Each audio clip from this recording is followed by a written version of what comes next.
네, 오늘 뉴스특급은 부처님 오신 날 휴일 대선 특집입니다. 전문가 네 분과 함께합니다. 어서 오십시오. 안녕하세요. 안녕하세요.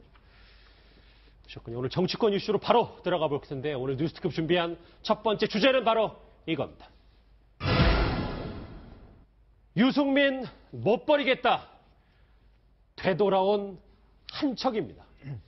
한척 무슨 의미인지 이제 어느 정도 감이 잡히시겠죠. 오늘 오전 움직이는 소식 가운데 단연 주목받는 뉴스는 바로 이거였을 겁니다.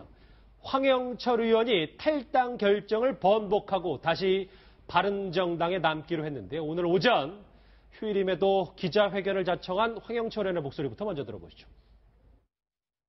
보수의 승리를 위해서 과거에 대한 모든 아픔들, 상처들을 씻고 새롭게 함께 해가야 된다는 것이 우리 국민들의 요구고, 이 요구를 우리가 따르기 위해서 오늘 이런 결정을 하게 된 겁니다. 어제 발표했던 바른정당 탈당의 입장을 철회하고자 합니다. 정말 외롭고 어려운 싸움을 하고 있는 유승민 후보의 마지막 선거운동에 힘을 보태고 친박 패권주의를 극복하고 진정한 보수 재건의 길을 한 걸음 한 걸음 계속 걸어 나가겠습니다. 황영철 의원 하루 만에 입장이 바뀌었는데 일단 이현주 의원님 어떻게 평가를 하십니까? 일단 오락가락 한다는 측면에서는 비판의 소지가 있겠지만 일단 유승민 후보 입장에서 본다면 천군만마를 얻다 할까요? 일방적으로 이제 의원들이 많이 탈당한 상황에서 그래도 다시 돌아오는 의원이 있다는 것은 아마 상당히 본인한테 힘이 될 거라고 봅니다. 그만큼 이 지금 대선 국면 자체가 사실 이렇게 지금 정말 이 분단위로 초단위로 이렇게 정말 긴박하게 움직이고 있다는 걸 이제 아주 보여주고 있는 것이죠. 예. 그만큼 아마 또 압박도 심했을 것이고 사실 예전 같았으면 이런 일이 상상할 수 없었는데 그만큼 SNS나 이런 걸 통해서 어떤 여러 가지 압박 굉장히 많이 아마 문자가 많이 간 것 같아요. 그런 압박에 아마 본인이 견디지 못한 것 같습니다. 허 교수님은요? 네. 예, 저건 난파 직전에 흔들리던 배의 무게 중심을 좀 잡아준 게 아닌가.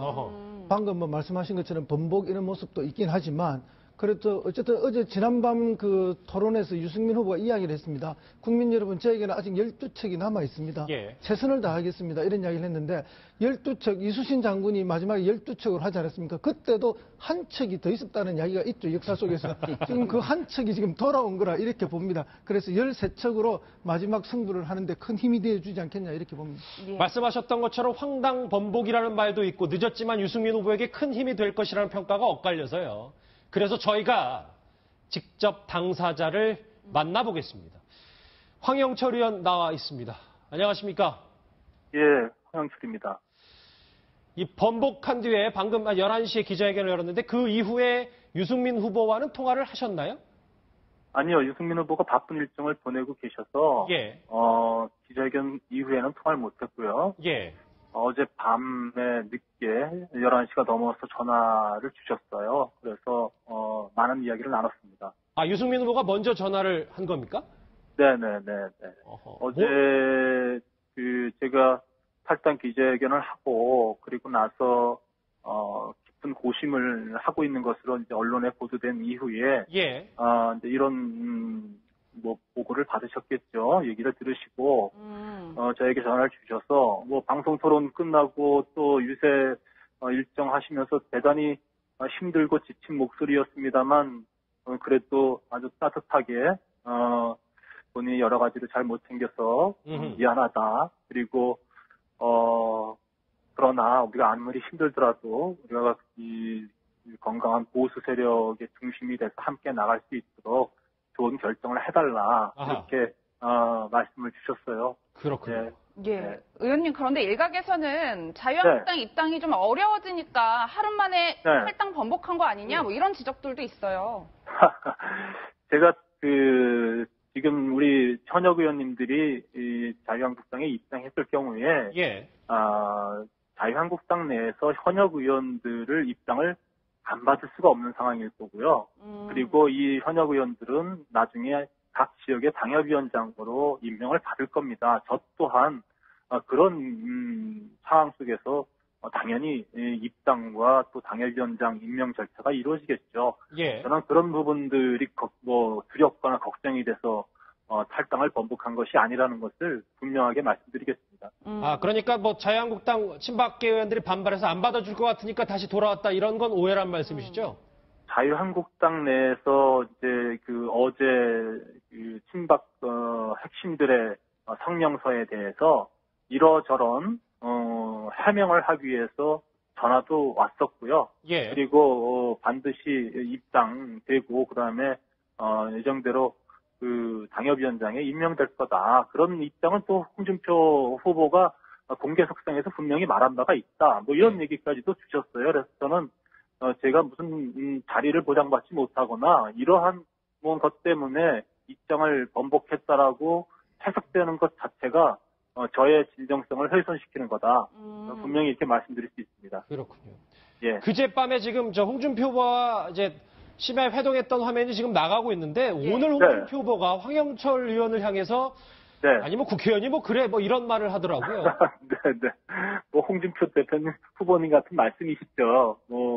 편하게 말씀을 하셨는데요. 예. 그 말씀 충분히 하실 수 있는 말씀이라고 생각이 들고요. 저는 개인적으로 홍준표 후보와는 참 많은 시간을 가깝게 정치 활동을 했고 또 인간적인 정을 쌓아온 그런 시간들이 있었습니다. 그런 부분이기 때문에 지금은 타당의 후보고 여러 가지 정치 노선상의 입장 차이는 있을 수 있지만 인간적으로는 제가 굉장히 좋아하는 분이고요.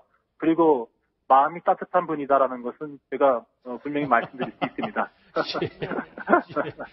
황영철 의원님 탈당 번복하신 거에 대해 굉장히 관심들이 많은데 그러니까 이현정 의원님께서도 그런 말씀하셨어요. 아마 탈당 결심하고 비난의 전화라든지 문자 같은 거 많이 받으셨을 거다 이런 취지의 말씀하셨는데 실제로 그러셨나요?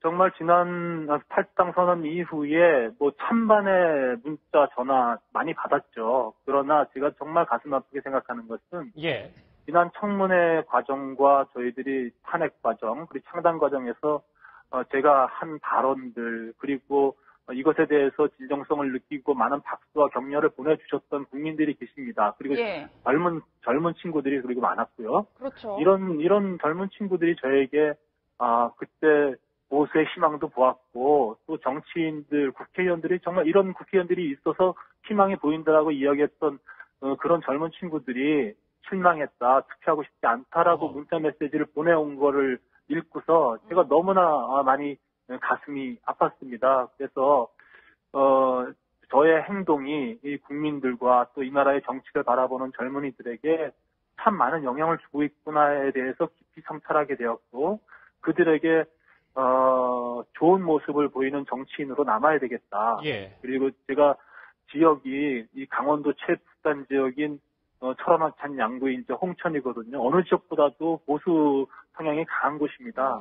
그렇기 때문에 저는 지역을 생각하는 참 많은 어려움도 있고 그래요. 그렇지만 대한민국 정치라는 큰 틀 속에서 내가 가야 할 길이 있지 않겠느냐 이런 생각을 하게 됐고 그런 고민 속에서 오늘 탈당을 철회하고자 하는 그런 입장을 정리하게 된 겁니다.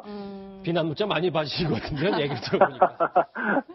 하나 더 여쭤볼게요. 어제 저희가 이 시간에 김성태 의원과 직접 통화를 했었거든요. 근데 이제 그러면 탈당파 의원 가운데서 이제 12명이 됐으니까 황영철 의원님처럼 다시 번복할 분이 또 있는지요?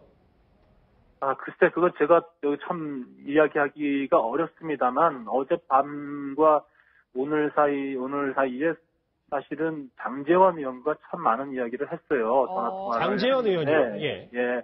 장제원 의원도 본인이 이 바른 선택을 한 건지 옳은 선택을 한 건지에 대해서 굉장히 고민도 많이 하고 그렇게 또 이야기를 나눴습니다. 그러나 장제원 의원이 최종적으로 어떤 선택을 할지는 좀 기다려봐야 될 것 같아요.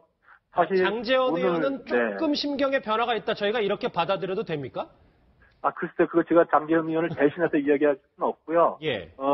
제가 오늘 기자회견을 하기로 시간을 잡고 그리고 이제 통화를 또 그 이후에 했는데 장제원 의원도 좀만 기다려 달라 같이 할 수도 있지 않겠느냐라는 정도까지 이제 이야기를 했는데 아직은 결심이 서진 않은 것 같아요. 좀 기다려봐야 될 것 같습니다. 의원님 실제로 이준석 위원장님께서 총 떼는 사람들의 우격다짐이었다 이런 그 말을 남겼는데 그 말에 동의하시나요?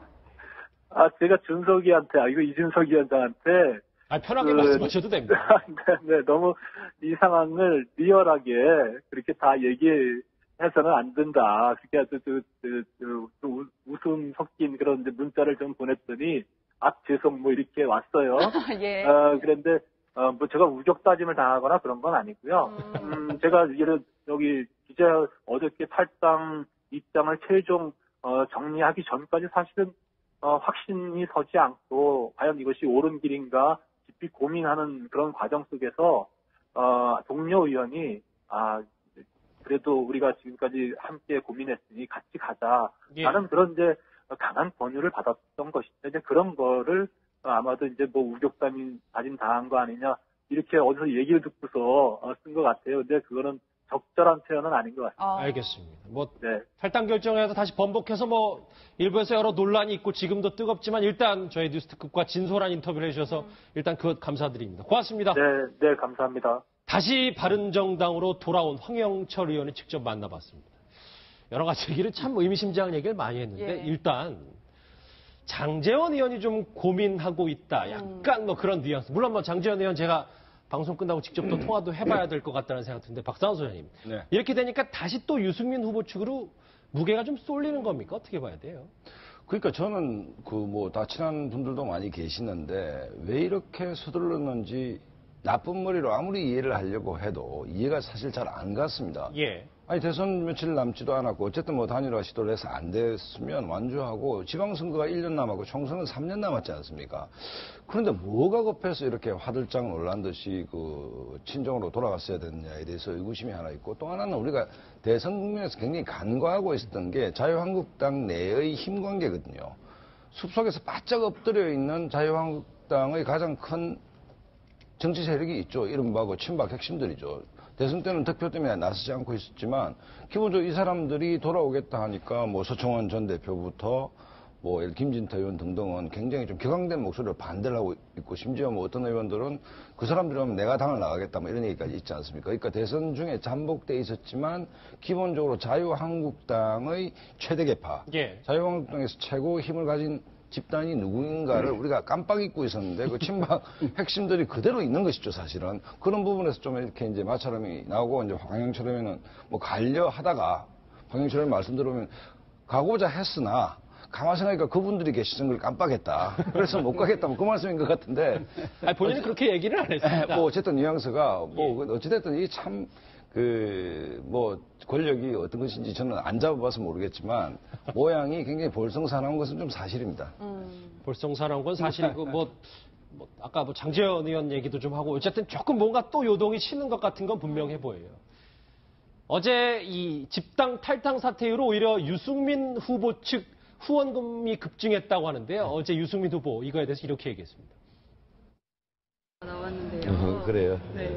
고맙네요. 저도 정확히는 몰랐는데 많은 분들이 자발적으로 당원으로 가입해 주시면 저희들한테 굉장히 큰 힘이죠. 우리가 당원 기간이 이렇게 확충되는 게 굉장히 중요하다고 봅니다. 정말 고마운 일입니다. 전화 위복의 계기가 된다고 봐야 될까요? 오히려 유 후보에 대한 지지가 좀 더 모이고 있다는 느낌을 받을 수 있을 것 같아요. 아마 어제 유승민 후보가 자기 시간을 쪼개서 2분의 그런 감동 연설을 했는데 그런 연설에 대해서 많은 사람들이 아마 가슴이 찡하지 않았을까. 또 심상정 후보 같은 경우는 내가 더 분했다 할 정도로 그런 공감을 격하게 표시를 했지 않습니까? 저런 황영철 의원이 아까 이런저런 여러 얘기들을 했던데 소위 국회의원이라는 분이 그 탈당과 번복을 하루 사이에 이렇게 손바닥 뒤집으시 하는 것이 무슨 핑계가 그렇게 많습니까? 동료가 가자고 같이 따라서 강남 가는 겁니까? 그게 탈당이나 번복이라는 것이 정말 어려운 결정, 중대한 정치적 결정 아닙니까? 저분들은 지난번 새누리당 때도 거의 침몰, 난파선에서 아이고 여기 일단 죽겠다 이거 뛰어내리신 분들 아닙니까? 그래서 나온 명분이 뭡니까? 새로운 보수, 참 보수, 따뜻한 보수로 진짜 보수를 개혁하겠다 나오신 분들이 이제는 나와서 만든 바른정당의 지지율, 후보 지지율이 또 떨어져 갖고 이거 잘못하고는 바른정당이 또 난파선 되겠다 하니까 다시 원위치 하겠다. 그런 생각이죠. 그러니까 자칫하면 이거 그쪽에서 반대하니까 낙동강고 우리할 되는 거 아니냐. 우리 속된 말로. 그런 판단에 뭐 이렇게 결정을 했다고 보는 것이 타당하죠. 그 뭐 이런저런 변명할 게 뭐 있습니까? 그럴 필요도 없는데 어쨌든 유승민 후보가 어제 연설이라든가 이런 부분을 통해서 보수기를 확고하게 가겠다. 이런 부분에 대해서 많은 국민들이 저러한 정치에 대한 냉소, 혐오주의 를 좀 딛고 저런 후보, 저런 정치인도 필요하겠다. 그런 생각 위에서 이런 격려전화도 오고 뭐 후원금도 늘어나고 또 뭐 이렇게 입당도 뭐 많이 이렇게 쏟아져 들어오는 거 아닌가 하는 생각이 들어서 어떻게 보면은 좀 좋은 현상 아닌가 이렇게 생각이 듭니다. 그렇군요. 고 박사님이 아까 뭐 연설 2분짜리 유승민 후보의 연설 얘기를 하셨는데 어제 TV 토론에서 정말로 유승민 후보가 시간을 쪼개가면서 이 말을 남겨뒀었습니다. 화면으로 만나보시죠. 네, 바른정당에서 국회의원 13분이 당을 떠났습니다. 참 힘들고 어렵고 외롭지만 저는 실망하지 않습니다. 저는 이순신 장군 생각합니다. 신에게는 12척의 배가 남았다. 국민들께서 손을 잡아주시면 제가 이 개혁 보수의 길을 계속 가보고 싶습니다. 꼭 좀 부탁드립니다. 네, 일종의 유승민 후보에게 동정 여론이 몰리고 있는 건 사실인 것 같은데 이게 냉정하게 5월 9일 날 표로 이어질까요? 일단 제가 이제 정치부 이렇게 취재를 경험을 해보면 우리 유권자들의 심리가 보면 굉장히 약자한테 상당히 동정을 많이 베풀어요. 그런 현상들이 나타나는 게 예전에 이제 96년도쯤인가요? 그때 이제 하로동선이라는 고깃집이 있었습니다. 그때 이제 3당 합당에 따라가지 않았던 노무현, 원혜영 등등 이런 의원들이 이제 밥벌이를 위해서 이제 식당을 만들어서 운영을 했어요. 그러면서 이제 그때 사실은 노무현 후보가 어떤 면에서 보면 참 어떤 재기의 발판을 마련해서 지금 뭐 대통령까지 됐고 그때 했던 분들이 사실 정치적으로 상당히 그래도 나중에 잘 됐습니다. 이게 뭐냐면 결국은 정치란 게 뭐 잘 나가는 길만 있는 게 아니거든요. 어떤 보면 좀 어려움도 있고 이럴 때 이제 얼마만큼 잘 지키느냐, 자기 어떤 그 입장을 잘 견제내느냐 이게 중요한 것인데 유승민 후보에게 어제 같은 경우는 사실 어제 TV 토론은 저는 유승민 후보를 위한 TV 토론이었다라고 생각할 정도로 굉장히 임팩트가 좀 컸다고 봐요. 왜냐하면 이제 그동안 본인한테 여러 가지 이제 그 보수 쪽에서 바라보는 여러 가지 시각들, 배신의 아이콘, 뭐 이런 등등 여러 가지 나쁜 시각들이 있었는데 사실 어제 같은 경우에는 그걸 좀 한 방에 물리쳤다. 그리고 이제는 유승민을 보기 시작했다라는 측면이 있을 겁니다. 그러니까 그렇기 때문에 아마도 뭐 물론 이제 지지도가 워낙 이제 미치기 때문에 어떤 뭐 당락에 어떤 영향을 주는 건 아니겠지만 그래도 이제는 유승민 의원을 그냥 고지고대로 봐주는 이제 옛날에는 쟤는 배신자야. 딱 하고 아예 듣지도 안 하는 그런 어떤 입장에서 이제는 좀 그래도 귀를 좀 기울여주는 이제 그런 단계로 혹시나 이제 전환하는 게 아닌가 저는 그렇게 생각이 듭니다. 의원들의 탈당 결정이 오히려 유승민 후보에게 도움이 됐다 이런 분석인데 유승민 후보 따라서 덩달아 마음고생한 사람들이 있습니다. 화면 보시죠. 안녕하세요. 기호 4번 유승민 후보 딸 유담입니다. 5월 4일부터 5일까지 사전투표 기간인데요. 국민 여러분 모두 소중한 한 표 꼭 행사해 주시길 바랍니다. 사전투표는 기호 4번 유승민. 밖에서 아무리 힘들고 스트레스 많이 받고 들어오셔도 집에 들어오실 때는 항상 웃으면서 들어오세요. 정말 비록 험난하고 힘들지만 끝까지 최선을 다하면 국민들이 알아줄 날이 올 것이라 믿고 우리 끝까지 파이팅 합시다. 파이팅! 저 가족들에게도 되돌아올 한 척이 얼마나 힘이 들지는 좀 봐야 될 것 같은데 허 교수님. 딸이 이제 손편지를 썼는데 여러 가지 의미를 많이 담고 있더라고요. 그렇죠. 뭐 아버지가 지금 뭐 사실은 외롭고 힘든 길을 가고 있지 않습니까? 그리고 뭐 동지들도 다 배신하고 있는 상황이고 이럴 때 뭐 유일한 힘이 되는 거는 가족인데 그 가족들의 뭐 이렇게 동참이나 응원 제일 크죠. 그 중에서도 지금 뭐 선거 때마다 큰 힘이 되는 게 유담 씨 딸 아닙니까? 그죠? 또 국민 장인으로 등극시켜주는 그런 딸이고 또 본인도 그 말씀을 했어요. 우리 딸에게는 사귀는 남자친구가 없다. 이렇게 말을 해서 대한민국의 모든 그 싱글 청년들에게 희망을 주기도 했는데 예. 저 딸로부터의 격려 편지, 아빠를 위한 편지 굉장한 힘이 되죠. 그리고 어쨌든 유권자들에게 가장 화제가 되는 게 지금 유담 씨거든요. 그 이 딸로부터의 뭐 위로의 편지라는 것은 유권자들에게도 정서적 그 동질감을 불러일으키는 것이기 때문에 큰 의미가 있다고 생각합니다.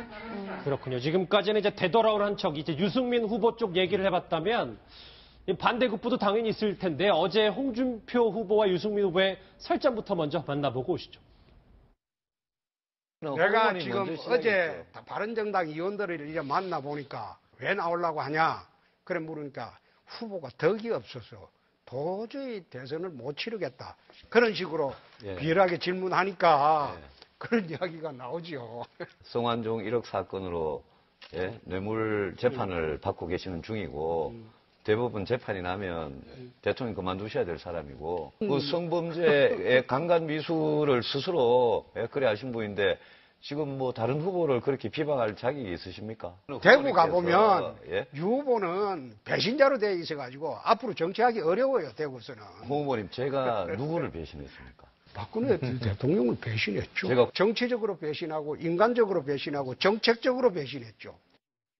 네, 뭐 굉장히 감정적인 발언들이 오가고 있는데 실제로 황영철 의원에게 국회의원이 뭐 그래 뭐 이런 말을 했다고도 하는데 홍준표 후보 지금 어떤 입장일까요? 아니 저기 우리 패널로 나오신 우리 허성무 부지사하고 저하고 오랜 친구인데 제가 만약에 허성무 부지사 보고 정책적으로 인간적으로 뭐 다 배신했다는 것은 내일부터 얼굴 보지 말자는 얘기하고 똑같은 얘기 아니겠습니까? 야 진짜 좀 뭐 정치가 뭔지는 잘 모르겠는데 서로 한때 동지였는데 정말 아픈 얘기를 스스럼없이 뭐 성범죄자로 치니까 배신자로 받고 부덕 얘기가 나오고 막 이렇게 이제 되는데 야 이게 진짜 뭐 어쨌든 보수단이라는 저는 보면서 완전히 물 건너갔구나. 정상적인 사람이라면 이래놓고 다시 손들고 뭐 같이 합칠 테니까 지지해달라 소리는 잘 못하겠죠. 어찌됐든 참 이것도 좀 볼숭사스러운 사람 모습이었다. 어쨌든 박근혜 대통령이 탄핵되는 이 지점에서 뭐 홍준표 지사도 별 뭐 정치적 책임이 있다라고 볼 수는 없는 거 아닙니까? 경남지사를 했기 때문에. 그다음에 유승민 후보 같은 경우에는 일관되게 박정권 하에서 핍박을 받은 쪽에 속하는데 두 사람이 이 문제를 갖고 이렇게 감정적으로 격돌을 할 것까지야 있었겠냐 싶었는데 어제 좀 TV 토론이 지금까지 TV 토론에 비해서는 상대적으로 좀 괜찮았다고 보는데 제가 볼 때는 좀 오게 티가 탄 느낌이 들고 이 장면을 보면서 굉장히 속으로 흐뭇하게 웃는 후보분이 한 분 계셨을 겁니다. 누굽니까? 문재인 후보였을 겁니다. 아, 저 두 사람 단일화는 안 되겠구나 이런 생각을 아마 확신을 하셨을 텐데 어쨌든 이게 지금 대통령을 뽑는 선거인데 비교적 그래도 뭐 보수정당의 한 집안의 한 식구였던 이 두 사람의 이런 거의 벼랑끝 설전이 제 입장에서는 뭐 보기 좋은 장면은 아니었습니다. 저렇게 되면 홍준표 후보도 진짜 김 빠지고 어찌 보면은 사실상 단일하다 이런 얘기 하지 못할 거 아닙니까 유승민 후보와. 그렇죠. 이제 홍준표 후보도 어떤 이제 더 이상 단일화의 선을 그은 거죠. 이제 더 이상 넘어갈 수 없는 선을 그은 것이고. 근데 제가 볼 때 좀 그렇습니다. 아까 뭐 황영철 의원도 뭐 물론 저희가 좀 뉴스 특급 끝나고 확인을 해봐야 되겠습니다. 장재원 의원과도 뭐 여러 가지 얘기를 했다고 해서 탈당파들의 고민이 깊어질 것 같습니다. 탈당파의 한 분 화면으로 한번 만나보시죠. 바른정당이 지금 박쥐 신세지 않습니까? 지지율 5%도 안 되니까 존재감이 낮아가지고 지금 위기감을 느끼고 있거든요. 홍준표, 유승민 단일화는 소위 스몰 텐트 쳐지는 것이거든요. 자기들끼리 리그하는 거예요. 국민들에게 별다른 감동 전혀 못 줄 것이고요. 결국 순실이당과 박쥐당 후보 간에 단일화하는 거거든요. 안민석이 이게 국민들 우습게 아는 것이죠. 방송용으로서 적절치 못한 선택을 하지 말라 그러는데도 박쥐당이라고 제가 지칭한 것에 대해서 너무 기분 나빠하지 박쥐당이든 마시고요. 순실이당이든 그걸 상대당에 그렇게 모욕적인 언행을 그렇게 공정한 방송에서 이렇게 일방적으로 해도 됩니까? 자유한국 네, 고 박사님 실제로 비판의 목소리가 높은 이유가 아무래도 청문회 스타들이 대거 탈당을 하면서 국민을 우롱한 가출국이다. 뭐 이런 비판의 목소리들도 있어요. 그러니까 김성태 의원이 청문회 특위위원장을 맡았습니다. MC 성태. 그래서